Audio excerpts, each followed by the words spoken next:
All right, so today I'm going to do a topic that is near and dear to my heart. It is cold calling. And surprisingly, or not so surprisingly, the majority of sales reps either suck at cold calling or they just hate it because they don't see the longevity and purpose of it. So today I'm going to give you some information that I've learned from writing with literally 400 to 500 sales reps from New York to Florida, from El Paso, Texas to Seattle. I've ridden with all these sales reps. And when we go out on cold calls, I see patterns as a trainer. I see patterns with the customers and I see patterns with the sales reps. So I'm going to share some of those patterns with you on how to make a much more effective and successful cold call. And most importantly, the most important thing, how to learn to enjoy being not only successful at cold calls, but enjoying them, because they are the root's blood of growing your business and bringing in new business. First and foremost, cold calling, you got to change your whole thing on it. Everyone seems to be in the mindset that cold calling is all about going in and landing the sale. Okay? They treat it like they're going to the bar and they got to take somebody home. It's not that way.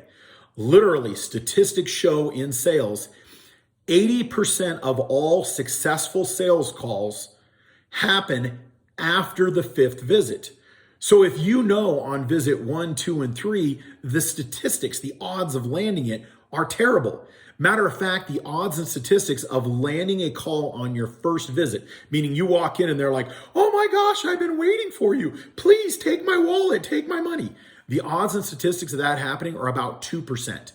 So if you know your chances of landing a call or landing a sale on your first visit is only 2%, then when all these sales reps go out on sales calls over and over and over and over, they realize they strike out so much, they don't like going up to bat.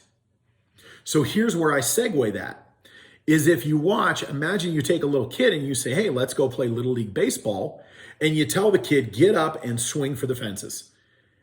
And he swings for the fences and the pitches just keep going by.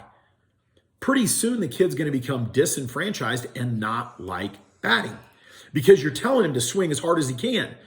Well, he's so worried about swinging hard, he's not worried and not thinking about how do I successfully hit the ball just to get on base. So the movie Moneyball, which talks about the Oakland A's and how they got very, very successful with almost no budget. And the way they did that was, quote, our goal is not to get a major league swinger. Our goal is not to get somebody who hits nothing but home runs.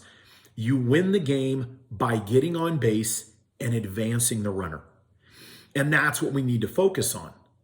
This cold calling is the exact same thing. Stop trying to get up and say, all right, I'm stepping up to the plate. I'm going to walk through this door and I'm going to hit a home run and I'm going to close the biggest sale, because it's not going to happen. What you want to do is treat a cold call as, how do I advance the runner?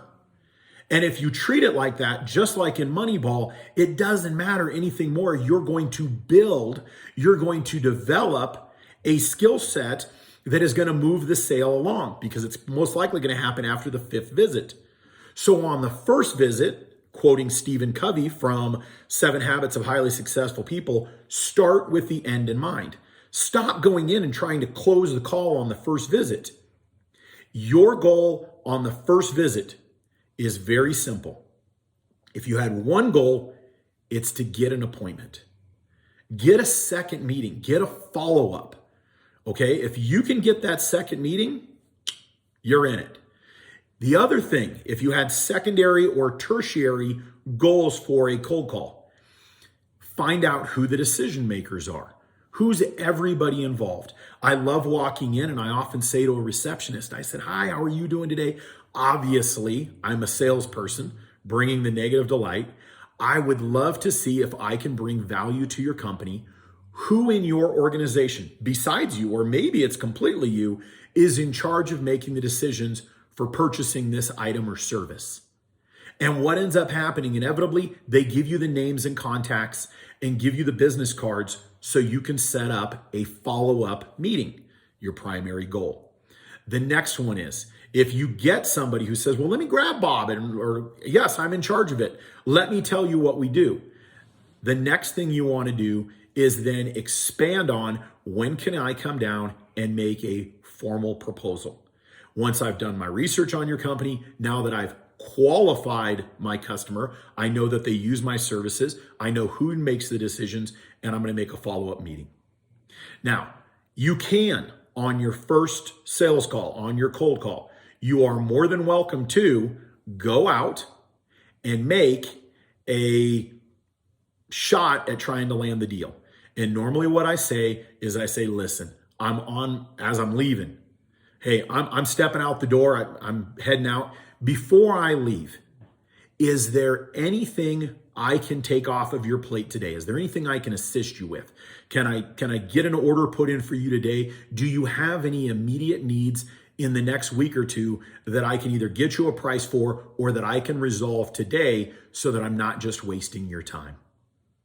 And by doing that, quote, ABC, always be closing, but at the same time, you're not walking in, that's not your primary goal. You accomplished your primary goal, which is make a follow-up appointment. What you did was you made sure to not waste the opportunity, that if they saw the value you bring, you didn't miss the opportunity to say, can I help you? And can I take this sales opportunity? I hope that helps you out on cold calling. I'm going to make a second video here in just a minute, and let me see if I can keep adding value to you all. If you have questions, please put them in the comments below. If you're terrible at cold calling, or if you have a specific cold calling technique you like, let me know. One of the big ones too is they say always ask great questions. That's what my next video is about. Talk to y'all later. Have a great day.